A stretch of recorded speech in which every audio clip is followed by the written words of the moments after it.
loud. I hope Welcome. so.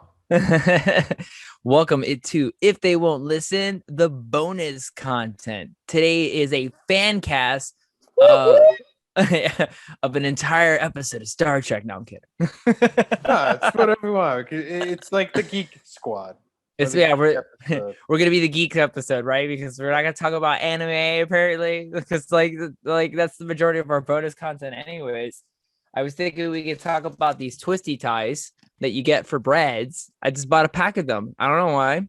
When are you not gonna have one of What kind these, of bread right? did you get? I do. I do Ezekiel.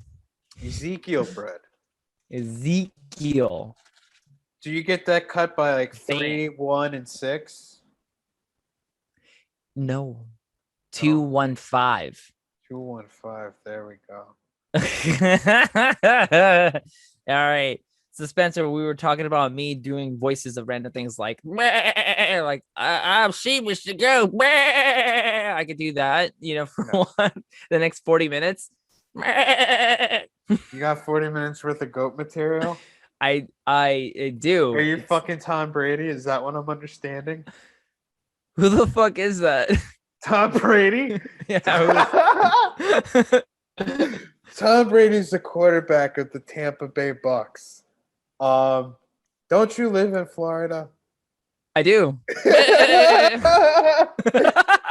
All right. Well, the Tampa Bay Bucks just so happen to be located in Florida. Specifically in Tampa Bay.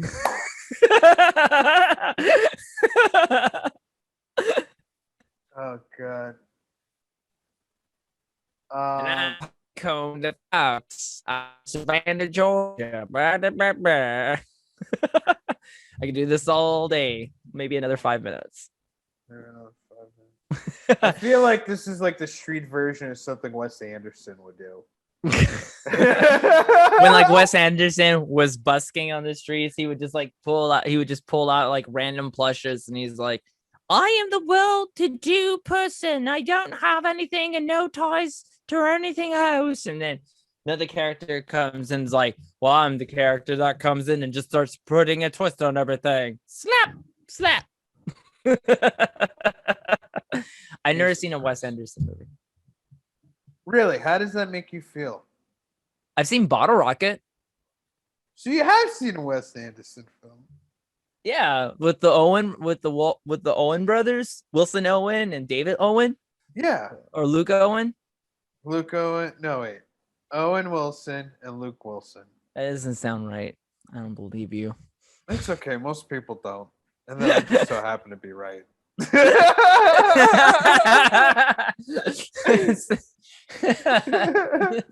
Story of my life. Yeah. No one believes me that I'm right, but I end up being right. It's really frustrating. Now I know how Einstein felt when he discovered EMC square.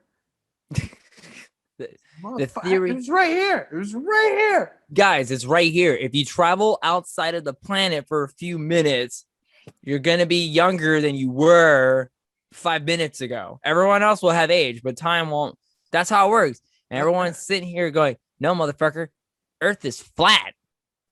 Yeah, he physically aged like a normal person, but his mental status was like he was a Benjamin Button. Like it just went in reverse. Because like the older he got, the wiser he sounded. It's just like, are you like some high 23-year-old right now? Because you sound really good. He nailed it. He ate a bunch of shrooms and he nailed it. What you drinking? A little Bacardi and Coke. Ooh, a little rum and Coke. I got, for me, it's Mead. It's what? Mead, MEAD. Mead. Would you like to elaborate to the listeners what that is? Okay, so you know what wine is, right? Correct, Amundo. All right, cool. So instead of the fermentation process involving grapes, you use honey. Oh, really? Now is this like honey with like with the cloves? Honey with the cloves. Like Oh shit! What's that honey where it's in the coves where it's like how you get honey where it comes in the Oh, from a hive? hive. Okay. Yes. Yeah. Yeah. Okay. Do they get Yeah, pressed like from the hive into a wine? okay. So it's like I don't know the whole process, but I know Yeah. that it's fermented with honey, Yeah. but it is definitely honey from bees. Like that's definite. Yeah. But I don't know anything else. And I know it predates wine by like 800 years. Who discovered it? I don't know. You don't know who discovered this honey wine, this All right, liquid we're gonna gold look that at. you are drinking. All right, hold on. I'll look it up. Like All right, Mead listeners, he's gonna history look up your wine. history of. I'm on DuckDuckGo. Yeah, there you go. All right, here we go. Beer100.com. So You could call me Goose any that day. seems what's the word I'm looking for? Reliable. All right. The history of mead. When was mead invented? When The was history it of mead. invented? The history of mead may go back more than 8,000 years. It is the oldest known meads were created on the island of Crete. Oh, there you go. Greek. Great. I love Rocky. Wine had not yet been created. Mead was the drink of the age of gold. And the word for drunk in classical Greek remained honey intoxicated. Mead in the medieval Europe. Mead was once very popular in the northern Europe, often produced by monks in monasteries in areas where grapes could not be grown. It faded in popularity, however, once wine imports became economical. Especially partial to it were the Slavs. In Polish, it is called miód piękny, pronounced miód piękny, meaning drinkable honey. Well, there you go. You should just really get the occupation of like being like Don Futane's like replacement. Doesn't Trailer that guy. doesn't the epic trailer guy got that kind of cornered right now with honest trailers? That dude, whatever his, Yeah, you know what I'm talking about? Yeah. but I know what you're talking about. But you're the next wave. Like you should be like, hey, when that guy fucking dies, I want his spot. Okay. Please, and make sure you say please and thank you because that does go a long way. It does. It really does go along. What else? What do you want me to read shit in a funny voice? Hold on, I'll do it. Let's fucking. What do you mean read shit? All right, let's talk about Star Trek here. All right, let's have. Oh my god, yes! Fuck the Watchmen. Let's talk about Star Trek. Yeah, because you're all read like a captain. I'll tell you that, or a first lieutenant. Station logs. Stardate 571.2. No wait, 5731.2. You got We're the on date. our. What date is that? Is that today's date? No, it's not. That's the start date. Shut up. There's some people who know the start date where they could actually tell you the actual day. Really? I mean, yeah. I had to look up star dates to figure out when Jean-Luc Picard would go star date 41732.1. So it's like the Enterprise and all. Like when he would do all that, I had to look that up. So the first number 4 indicated what century they were in, and then the second number was actually corresponding to what season you were watching. So 4-1 meant that it was the 24th century on the first season. Got it. So I learned that. That's so, cool. That's really fucking cool. Yeah, when you get to season 3 of TNG, he'll start saying 4-3. I actually picked up on it and went, okay, someone pointed that out on I think a Reddit post that it was. Oh, I love the Star Trek Reddit posts. They are just so nice people. Star Trek Reddit. They're just so so wholesome. They're wholesome people. I'm like, I love you people. You have zero testosterone about like, I don't like your ranking of like the Star Trek movies. It's like, whoa. Everyone's got a ranking. We can all abide to it. Everyone's subjective, right? It's a subjective. It's a subjective thing. There's no objectifiable way to say that this is the best Star Trek movie. It's personal, right? I mean, I like First Contact. Why? All right, let's get into. Was this your first? Okay. Was First Contact the first film you ever saw of Star Trek? Yeah. Actually, it was. It came after Generations, so I never watched Generations. Where not that it introduces there, like when you said you never watched Generations, you mean like you never saw a trailer for it, like the first was First Contact your first like understanding of Star Trek? Yeah. So I kind of came into it like not really knowing who a lot of the characters were, and I watched it. My dad took me to go see it because he wanted to go watch Star Trek First Contact. So I watched it with him, and then we watched Insurrection afterwards. And then what was the one after Insurrection? It was not Nemesis. Resurrection? No, come on, guy. Undiscovered Country? My Undiscovered Country was with the original cast. Yeah. Wait, so, I didn't... so there's Generations, First Contact, Resurrection. Yeah. Nemesis. And then Nemesis. Yeah, those are the 4 movies. Yeah. Yeah, those are. Yeah, I didn't see Nemesis. I heard it's not great though, but I still want to watch it. You know what? It's not fantastic, but at the same time, it's undervalued for what it actually is. Bless you. Yes, thank you. You're welcome. I think that's a better movie than what people say is, and Tom Hardy is so like awesome to watch in that film. I always forget that I forget that Tom Hardy was in a Star Trek movie. I mean, okay. There's a lot of people in Star Trek. You were like, wait, they were in Star Trek? Like, they were in Star Trek? Limo Hamilton was in TNG. Famke Jensen was in TNG. Right. And then I think Kelsey Grammer was in TNG. Wallace Shawn was in DS9. Yes. And there's someone that made a guest appearance, and I went, whoa. Who is what's her face's husband in the show of Parks and Rec? Who's Leslie Knope's husband? Oh, the Ben. Ben. What was the actor's name? Adam Scott. I think I might be wrong on that. I think you're on point. He was in a Star Trek movie. Really? He was in First Contact. Yeah, I was right. Adam Scott. Yeah, he was in First Contact. What? Yeah. He's got a quick 1 second scene where he's like, it's when the Borg's attacking all these other Starfleet ships, and like he's one of the ones that talks right before it blows up. Interesting. Okay, I'm trying to go to his Internet Movie Database right now. Yeah. Let's see, Internet Movie Database. We're gonna go all of this.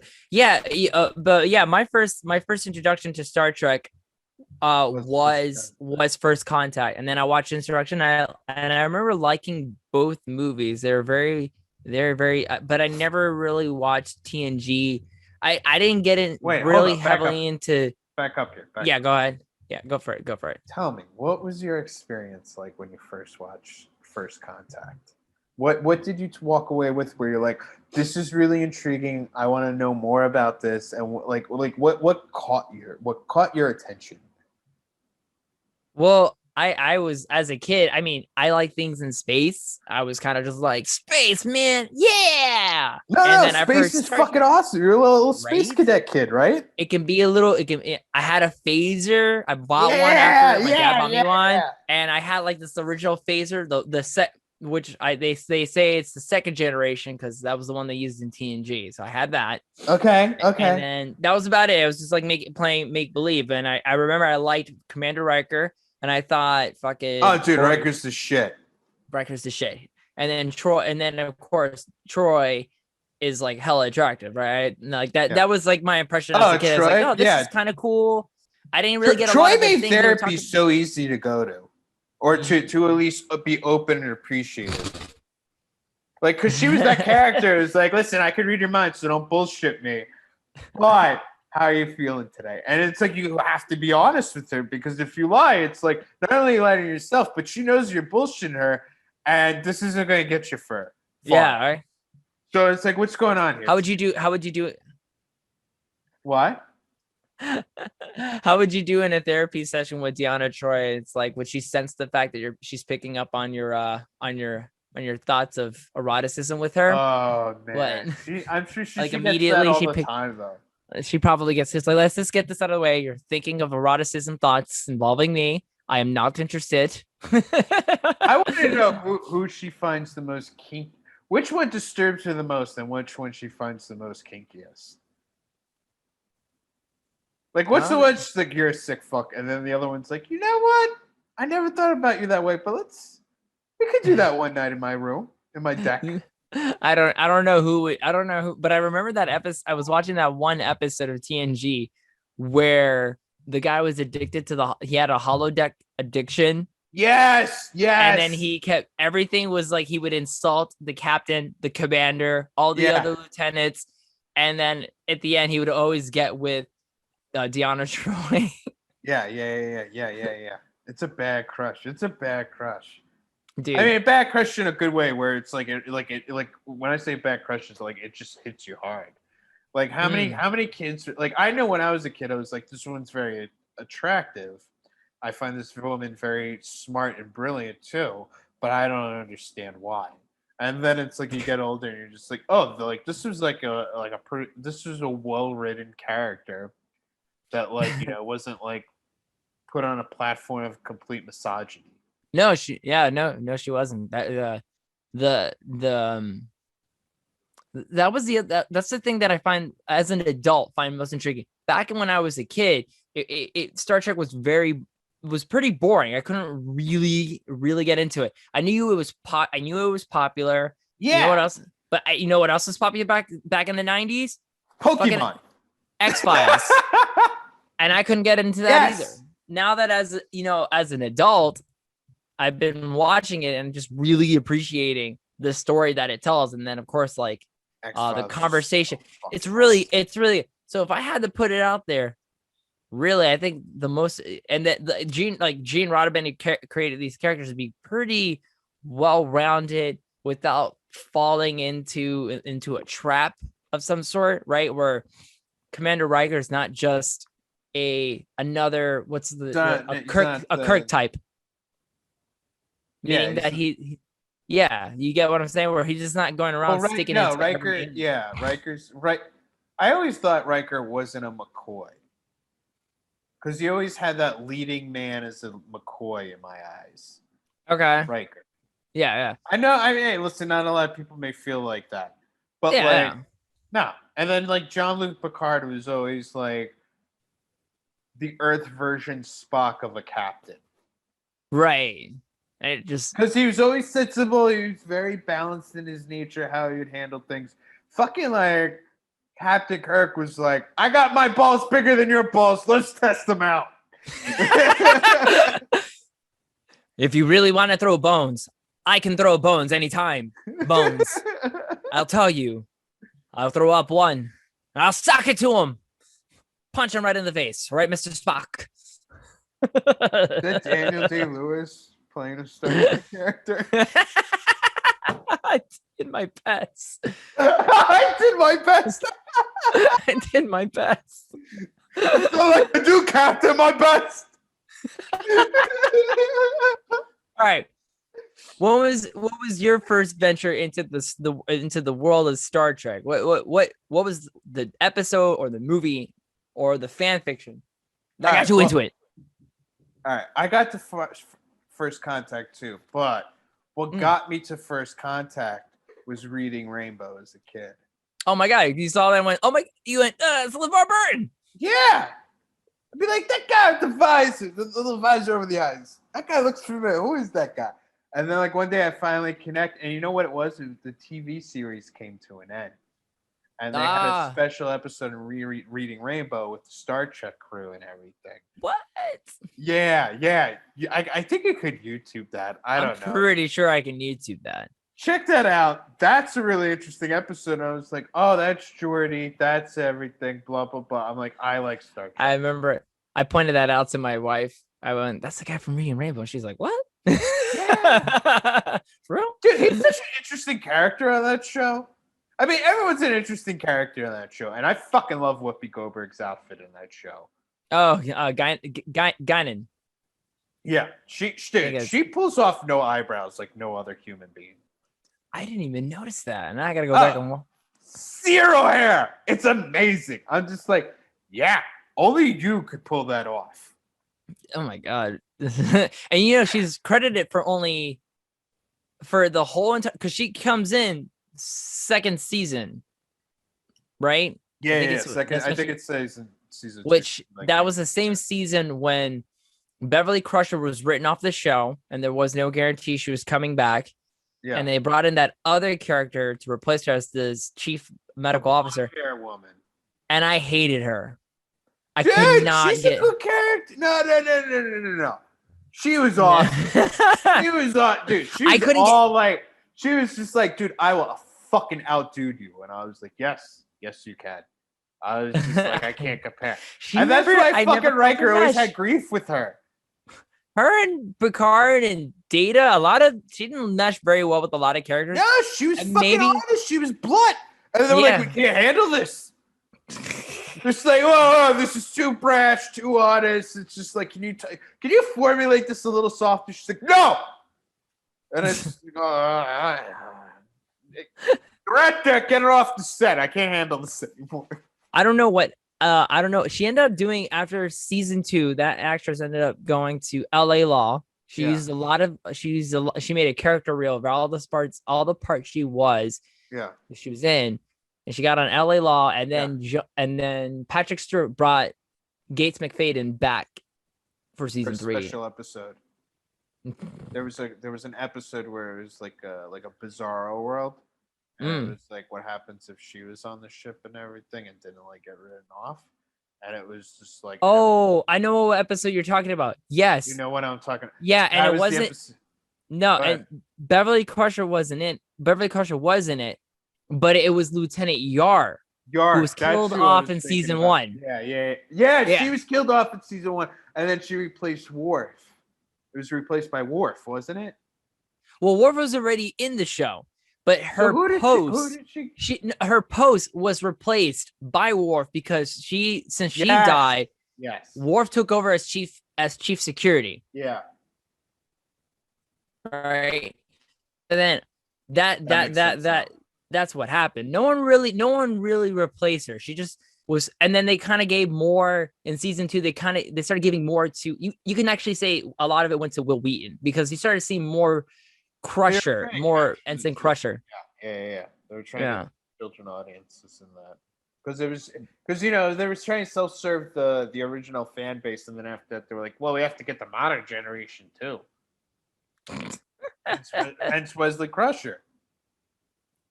I always thought that Picard and Dr. Crusher formulated Wesley. Or Star like they had an affair. Oh because Dr. Crusher always seems to be kind of infatuated, or kind of there's just like something there with her. They always kind of hint that there's something there between the two of them. So I would get that theory. I can get that. Most definitely. All right. So here's a question for you. Mm-hmm. And I've been on the Star Trek Reddit, and I've been noticing this too. So TNG has been more relegated, or not relegated, but more for me and my wife to watch because she's into it. She likes it.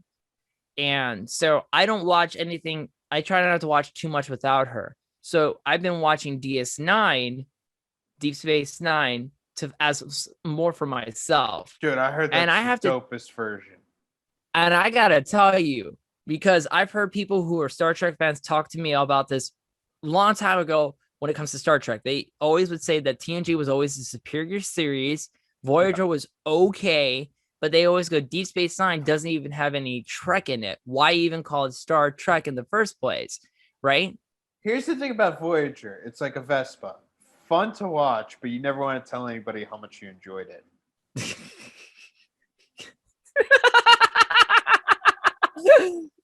Fair enough. I have to take your word. I haven't watched it. I have yet to watch it. Dude, Captain Janeway is like a contender of like who is the best captain of all times. Okay. All time. Because if you had to go by the canon of was it Star Trek Picard? Yeah. That means that the Voyager came back earlier than it was supposed to. Did you see in the series finale? Did you see the episode of Star Trek where they had like two of the... Who are the guys with the large ears? Yeah, Ferengi. Yeah. There's two Ferengis and they got lost in time. And like the Star Trek crew's like, dude, you got to get out of here with us. And they're like, no, you're trying to sabotage us. We're smarter than that. And they end up in the Delta Quadrant in a wormhole. But the wormhole was going to move away. Yes. Voyager Yeah. actually gets in touch with that episode. They're like, actually, it's a callback to that. Yeah, I've heard. They've discovered those. Oh, dude, you gotta watch it. You gotta watch. See, that's Yeah, the I gotta whole watch thing. There's a Voyager. lot of callbacks in Voyager to other stuff, but like nobody wants to give Voyager credit because like it wasn't as serious as Deep Space Nine, and to come off right after that is like a hard thing to fulfill. Yeah. D Space Nine, and this is the one I will have to say, watching both of them, I will Yeah. say that D Space Nine is my favorite, even though it's So the most good. bizarre. Here's the bizarre part. If I had to compare every character, not side by side, just say these are the cast members, right? You got Dax, Major Kira, Cisco, Odo, and then Quark, and then I think that's like the main cast. Those 5 people. It might be. Oh, and then Dr. Bashir. So you have those 6 people, and you were to put them side by side all together with TNG. I like the TNG characters a lot more, but for some reason, I'm not like, oh, I'm not gonna get out of bed because Dax is on screen, right? Like if you tell me, oh, it's a Dax episode, I'm like whatever.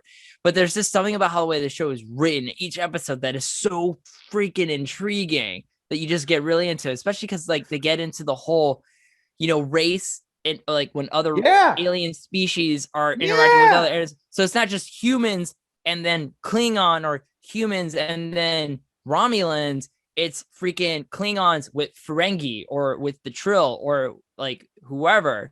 So Here's the great thing about Deep Space Nine. It deals with a lot of racial like issues that we find or culture differences that we find within our own world, and it's put into a sci-fi of a dramatic, right. experience tale. Isn't that what Star Trek has always done? Like what Gene Roddenberry has always written was to normalize certain issues or to kind of shake people's thoughts because the first Star Trek, which came out mid 60s, like 64, 63, 65, somewhere around there. And you had one of your main characters, not only a woman, but a black woman, which back in television days, I mean, I wouldn't say it was unheard of to have a black person in your cast, but if she was very prevalent to each story. Yeah. You see, yeah. So there was always that kind of like that normalizing, putting things that you don't normally talk about in your face in a sci-fi setting. By the way, that actress, I forget her name. I wish. Nichelle Nichols. Thank you, Nichelle Nichols. Kissed William Shatner in an episode of Star Trek. Right. It was they always said it was the first interracial kiss. Correct. At least between a white person and a black person. But there was actually interracial relationships before that. I Love Lucy. Yes. But a lot of people don't think about Cuban and an American as an interracial thing, even though it is. At that time, which it was very much so, but I'm sure to them it was a lesser degree of fire as opposed to how they would normally feel. And I'm talking about specifically for the culture and format of that time. In today's time, I don't give a shit. Like to me, it's just like, relationship's a relationship, a kiss is a kiss. Like I don't. Right. Whether it be between see those boundaries, like two girls, two guys, whatever. It's like all right, whatever. Everybody's human. Yeah. You are who you are, and that is terrific. And I'll always respect that. Okay. So what if you're Ferengi? If you're Ferengi, I am not gonna hang out at your bar. Okay. Why not? Dabo. Well, here's what I want to get to. Like, hit me really quick. All right, with Star Trek, it's like Deep Space Nine. It's like, Avery Brooks is a master actor who gets overlooked all day. I just want to start off with that. That's the guy that plays Cisco, Benjamin Cisco. Yeah. Okay, yeah. I've seen him in other stuff, and you're right. Fantastic actor. I think the only time people most know him for is back in American History X when he was the principal. I think most general public know him for that role as opposed to Deep Space Nine. But I'll tell you something, that guy's a hell of an actor, and I really think he would have gave Samuel L. Jackson and Denzel a run for their money. because that's how good of an actor he is. And it's a shame. I don't understand why he never went up to a higher degree.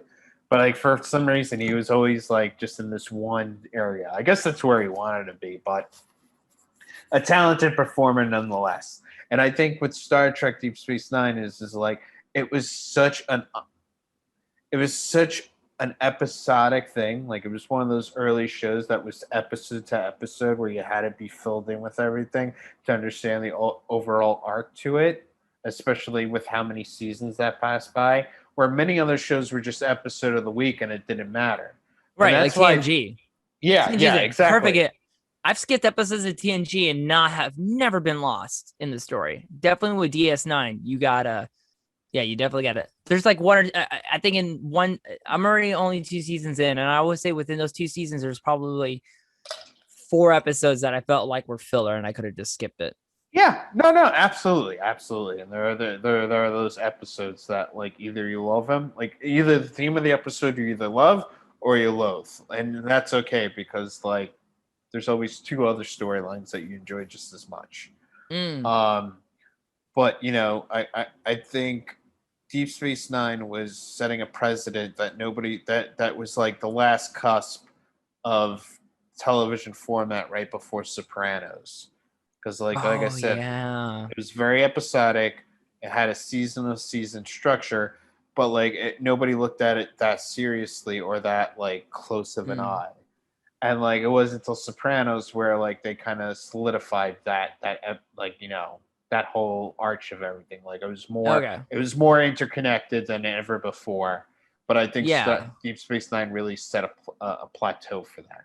Anyway. Right, we're like, but like in the difference, like where TNG, they'll go back. It's like, oh, you remember that thing you said to that captain like 2 years ago, kind of thing. Where it's just like a callback to something to another episode a year ago or 2 years ago. But Deep Space Nine had that thing where it's like, no. Like if you watch this episode, and you're kind of lost on why this character is the way they are. You should have gone back and watched season 1, episode like 11. Yeah, and you'll know a little bit more. Yeah, I totally get what you mean. And that's what I love about Star Trek is the Easter eggs that like live within each series. Mm-hmm. So it's like in Deep Space Nine they actually make a callback to Star Trek the original series. Do they? Yeah, yeah, it's pretty cool because I think a couple of those main characters like do a time warp and they do clever editing to take the old footage from the original series and mix it in with like Deep Space Nine footage. Interesting. Yeah. Okay. Check that out. That's actually a really interesting episode. Here's the thing. I know more about the movies of Star Trek than I actually do know the television series. Like I've seen episodes here and there, and like I've watched seasons here and there, but I've never seen the whole series as itself with one particular thing. Right. So I kind of feel like I'm a fake fan in that way, and almost in a way, like not a fake fan, but I'm not a full-fledged fan. All right. Right. Like I'm the kind of I'm the Star Trek fan who goes like, if you talk about the movies, I got you all day. I got you out there, and I'll tell you some that original series with the movies and stuff. Damn, I wish I could have gone to the theaters to see those movies, man. That was some interesting stuff. I think you might get lucky. I think they're gonna do Undiscovered World in the theaters for a limited showing, but I think it might be specifically country. I think they're doing it. Yeah, Undiscovered, and I think they're doing it specifically for an event. So it may not even be like a nationwide thing. Could it be like the 30th anniversary or something? Yeah, something like that. So, but man, if I could, I would totally run out of theater. There's a movie. Did you see the one where they had to get the whale? Of course, dude. That one is like one of my all-time. Like, it's not my not my number one film, but it's in my top 3. You know, somebody dropped shrooms or some sort of psychedelic, was brainstorming Star Trek ideas, and said, you know what would be really interesting? What if whales are really important? No, it's so great. It's still a great movie. Yeah, because it's like, what are you going to say? Here's the beauty about that film in general, because that was a film of its time that was filming its modern day time. Yeah. Now, over the last 30 years, it's no longer its own take on modern day time. So here you're seeing a show that's supposed to act like it's futuristic, but playing off the modern day times with a story supposedly set in a modern era. Mm-hmm. And then it's like you're watching as this person in 30 years, and you're like, oh my god, that's really cute how they did it. Like this is what not cute, like it was cute, but it's like you see where they're thinking of like where the future could be here and there, and it's just like everything that you aspired for, either we got there or we still haven't gotten there yet. And that's something I find really interesting and cool, especially when that woman comes up to Spock and she's like, "Do you know where this thing is or whatever?" And she's like, and he's like, "I think what does he say? He says like Earth or something." I don't remember. It's been so long. I don't remember either. I've been meaning that's something I want to go and do really whenever I get a chance. Yeah. Since I've already watched First Contact and Insurrection, and then I watched Star Trek Beyond, and then the first Star Trek movie from the Abrams. Yeah. Now I'm gonna go back and watch the original series movies from the first one all the way up to the sixth one. Oh, dude, do you want to do like do you want to do this every Monday where we kind of like watch one for one? So like you and I will watch like and do like a recap. Picture. Yeah, and do like a recap episode. Oh yeah. I would totally be down to do a recap watch with you. Plus. All right, so next Monday we talk about the original motion picture. I like it. The original motion picture. I would totally. No, that's the motion picture. The motion picture. All right. Why not? Why can't it just be that? Why can it not be that? You're right. Why can't it be? I understand that it's credited on the Internet Movie Database. Why can it not be called the original motion picture? Oh my god. You're right. But yeah, let's do that. Let's do it. And we'll record I'd totally be down. Now, but we should go into Alien. I love that. I fucking love that idea. All right. We fucking got love that thing going on. I love it. That's a good one. We call it Recap Mondays. Yes. We watch movies from like 30 years ago. We talk about them now. Dude, all right. Can I tell you something? Just to kind of tell me. Just to kind of go off tangent, because I do want to talk a little bit more about Star Trek. Yeah. But my wife and my roommate, okay, we were on Amazon Prime. We were looking for things to watch. And my roommate jokingly goes, "Hey, you guys want to watch Clue?" And I go, "Fuck yeah, I do." Clue. Hell yeah. Clue. Okay. You ever seen Clue? No, I've seen Clue. I'm just making sure that's what you said. Clue. Okay, yeah. With Tim Curry, Michael McKean. God, yes, Martin Mull, Madeline Kahn. Just a brilliant movie. Tim Curry hosting a house, I'm there. Yeah, I love Tim Curry. He's like, just like, I think he made up a good part of my childhood. Anyways, yeah. So I'm solely convinced they hired Tim Curry in Home Alone 2 just because they were like, we need a scene with the Grinch. Who looks like the most real life Grinch? And they got Tim Curry. Tim Curry, yeah. Tim Curry gets work. Okay, he played the Soviet czar that went to space where communism can still exist. Remember that, all right? Yeah. If you don't know what I'm talking about, it's called Command and Conquer Red Alert. And I think it's the second Red Alert game. He just goes, "I'm going to the only place where capitalism doesn't exist and communism thrives. I'm going to space." That sounded more German, but whatever. I don't care. Anyway, I love the passion you were going with. All right. Anyway, so we watched character Clue. From the story you're writing. No. Anyways, so we watched Clue, and they were just like, "I love that movie. I didn't think it was gonna be good." I go, and I asked, first time watching it. That was their first time. I've seen it before. I think the first time I watched it was maybe in '97 when I was a kid. It was on Comedy Central. Yeah, that's how I watched it. Comedy Central. Yeah. And I've been in love with the movie ever since because it's so quotable. Quotable movie. Oh, I forget how quotable it is, to be honest with you. But I remember that cast and those costumes were fantastic. Phenomenal. Well, they so long story short, they ended up really enjoying it, and I find out, at least for my roommate, I knew for a fact my wife has never seen, but my roommate, I thought he's seen it. That's why I thought he suggested it. But I come to realize he suggested it as a joke, but he ended up actually really liking the movie. And I go, yeah, it's a great fucking film. Like, the visual gags and the one-liners are just so good. Fucking fantastic film, man. All right. So, circling back. So Star Trek. All right. So you've seen the movies. That's awesome. We're gonna recap that shit, dude. I'm definitely gonna do that shit with you, dude. No, we're gonna do this next Monday. But have you ever? Yeah, we're gonna do it next Monday at 8:00. But let me ask you a question. Have you seen the controversial Star Trek: The Lower Decks? No, I haven't seen Lower Decks, and I'll tell you why I haven't seen Lower Decks. Okay, I'm down. Let's do it. I just haven't gotten to it yet. You just haven't gotten to it. That's it. I just haven't gotten to it. It's a list on priority list. It's low, but it's on the list. Star Trek is like a case of wine, all right? I didn't appreciate it until I was like in my late 20s, early 30s. Oh, no. I totally get that. I can co-sign that. Now that I've discovered Star Trek, and now that I enjoy Star Trek, I'm like, I'm going to sit back, indulge in each bottle of wine, a.k.a. series. Yeah. The way I've been nursing this meat all night. Yeah. Like that honey wine could be your Deep Space Nine. Oh, man. And then I gotta get the name of that. Blanc is like my Voyager. Okay. So what's a So in this case, what's a Cabernet or what's a Moscato? Well, a Cabaret is definitely Cabernet. Cabernet, I would definitely say is like Picard. Okay, I can get that. Okay. Because he's bitter, but he goes really good with the cheesecake. I get it. Yeah, really good, but there's deep flavor in there. Yeah.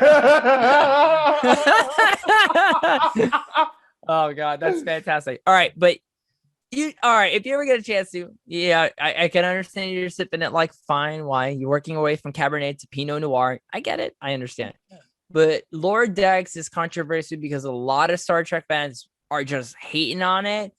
But it's very what they call the Phantom Menace, the Phantom Menace phenomenon. It's split. It's split the fans.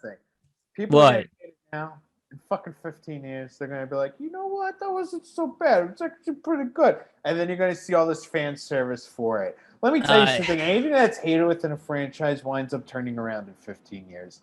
It's all about a matter of like, usually how it goes. Some movies turning into a wine. And that's what people don't understand. Like, some movie actually does turn into a wine. Like, look at The Godfather.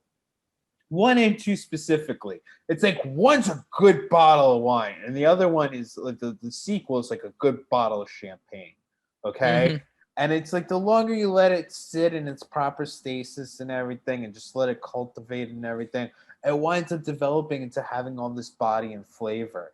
And like that's how I feel like with like the Star Trek series or any franchise in that matter is like if you really you can apply that to any franchise. Franchise except for the Terminator series, unfortunately. I think like I don't think there's gonna be much turnaround like after like some people could turn around on 3, but like after the rest, it's just like I don't see what you're talking about. Like that's just that's in a whole other galaxy, okay? It really went way out west. 2, done. 3rd one, I can take it or leave it. I usually just leave it. I leave it. I leave it. Some fun homage. Oh yeah. With made up word. Okay, got it.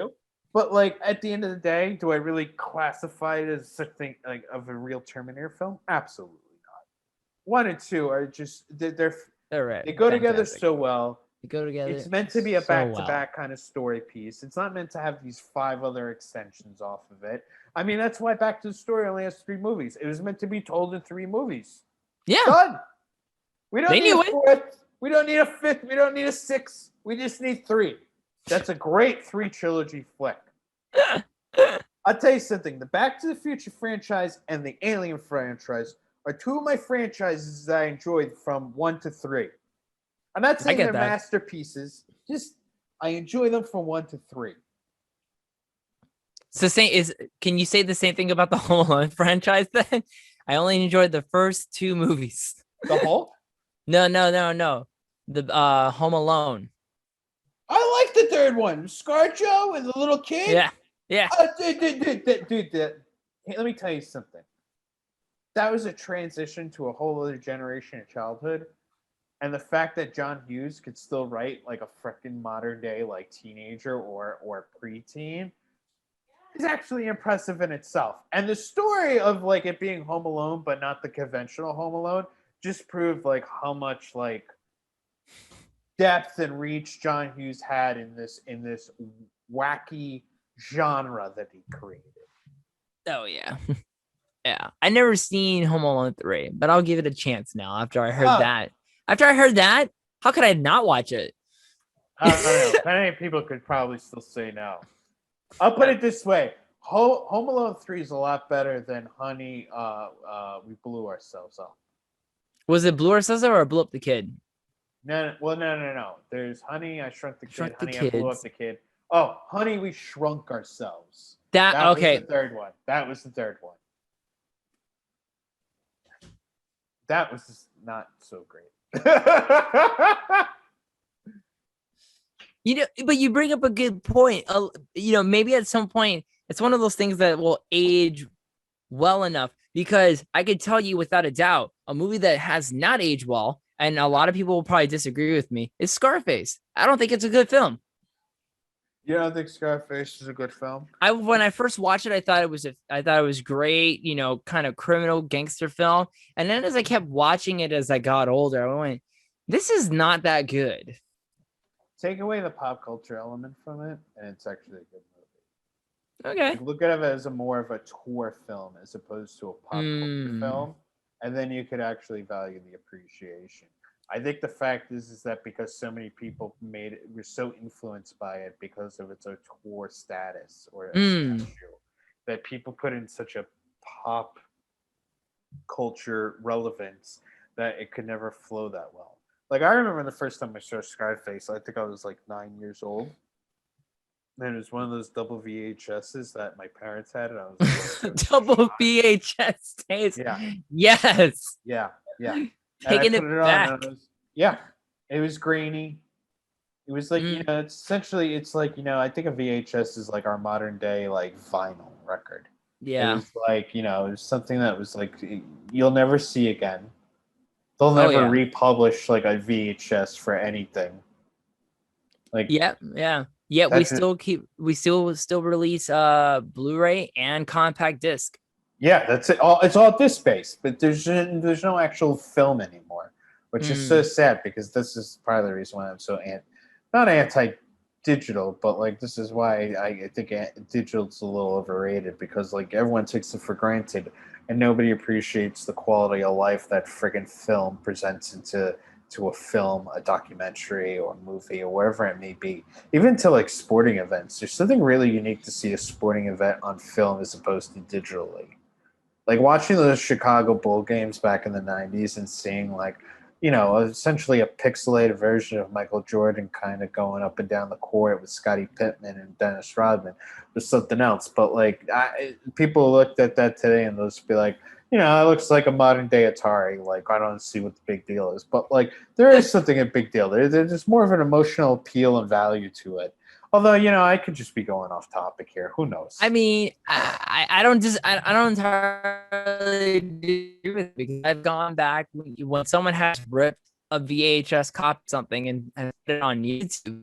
I'll see it and I kind of get pretty nostalgic. I go, oh my God, that's right. This is how stuff used to look back then, where it's like the quality was good. And but there was that graininess to it that you catch as you're watching it, and you're like, what? Like, there's just something about that. You just that slight imperfection that adds to the character. I mean, not like compare that to HD TV where they have that feature, that anti-jitter or that anti-noise reduction. Yeah. And then it becomes, when you watch it, it looks like you're watching behind the scene footage or a soap opera, and you just I can't. It's too much. It's just too much. Actually, fun fact. You don't want that real. Fun fact, a friend of mine. Yeah. We watched J.J. Abrams' first Star Trek movie. This is like back in 2010. I enjoy that film. I did too. I actually went back and rewatched it for the first time in 11 years. Yeah. No, probably longer. I think I watched it back in 2010. Yeah, so 11 years. And as someone that's watched more Star Trek, I really appreciate the story that I was trying to tell. It's a good movie. Problem is lens flares, but that's a whole nother story for another day. Can I say something? When we were watching, go for it.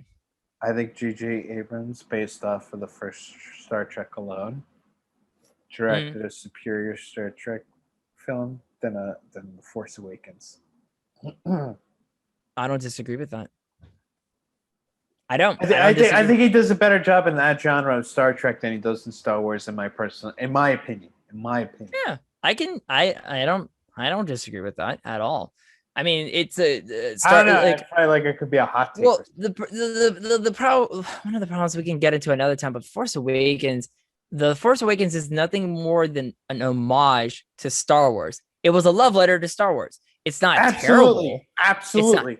It's not terrible, but it didn't really give me fulfillment. Yeah, it didn't really give me much in terms of they were passing the baton to a whole new generation, not like how Star Trek The Next Generation did it, right? You knew the cast. They went balls out. Exactly. They went balls out. They didn't need the original cast. And when they finally got the original cast, because they could stand on their own. And I think TNG.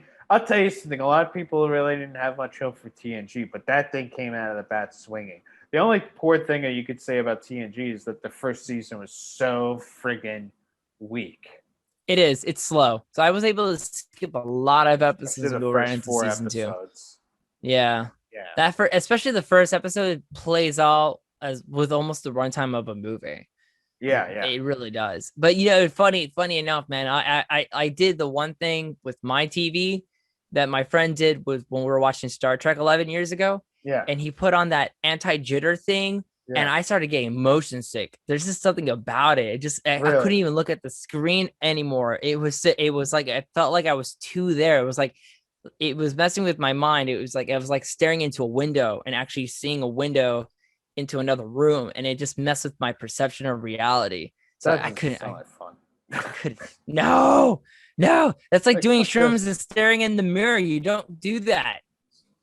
You just don't do that. Like, 86 is hot and mess. All right. So, to recap, we're going to watch the TOS, the motion picture first. Yes. We're going to do it this week. Yes. And we'll come back on Monday, 8 o'clock. We're going to recap the whole thing. Yes. I need a notebook. Here, I got one. Boom. So I'm going to write notes on this at some point. I got a notepad. I just got to get the paper. There you go. The and then, bring a buddy. Have a buddy. I'm going to just have my buddy. I'm going to bring Volpix. You know what? Can I show you my buddy? I got a buddy I like. Show me your buddy, bro. Right. Does Give it vibrate? 1 second. No, it doesn't vibrate. That one? No. That's my girlfriend's buddy, not my buddy. Got it. So I'm going to pause it here for a second. All right. So what are we holding up here? Who's this guy? It's a What's that? Okay. So you brought up a guy. Show me the guy. Oh, it's a Chewbacca.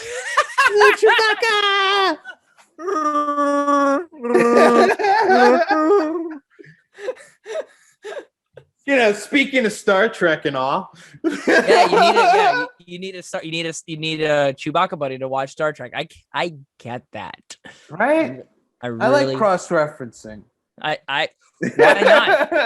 If J.J. Abrams can do it, why can't I? Exactly. And you can do anything you want. You know why? Because Tom Brady lives in your state. He does. He lives in Ocala. He lives in Ocala where he can get cheap land. He can buy a whole farm, have a private airstrip like John Travolta. Yeah. Boom. Yeah. Because he's a quarterback for the Tampa Bay Bucks. Do you not Super know Bowl champion? Do you not know what Tampa Bay is called right now? What? We're Tampa Bay, baby. Bam. Tampa Bay. All I day. like that. I think it's a conspiracy. I mean, we already won the Lightning won Stanley Cup back to back. And That's right. I think it's all for more reason to get more people to move down here to go. You know what's a place that's getting really good sports franchises? Fucking Tampa Bay. Let's all move to Tampa Bay. Yeah.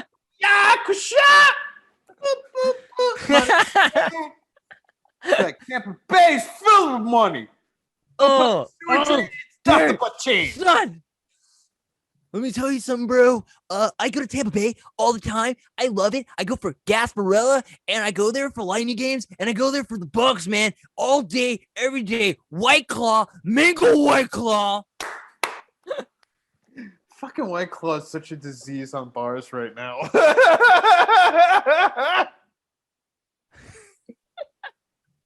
Oh shit! All right, listen. I really friggin' enjoyed this episode tonight. We Leon, rocked it. I think we rocked this is it. the most we actually got to really know each other right now Right. in the past hour. I know we usually texted stuff like that, and I was kind of out of the picture for a while, and then it came back into the picture. Yeah. And now it's just like we're kind of this thing. I'm glad this episode was meant to be. This episode was It was meant to be. But I will tell you, originally I wanted to do a mental health Monday episode, but now that we're doing Star Trek, that clearly supersedes that whole shit. Listen, when we can't think of anything else, we'll get to the mental health. It's on the list. It's on the list. Yeah. It's a list of priorities. It's just not a high priority right now on the list. Okay? That's all I'm saying. And by the timeline, if it's July right now and the way we could work out things, we could possibly make Halloween a Halloween month. Oh, The man. Halloween That'd be franchise.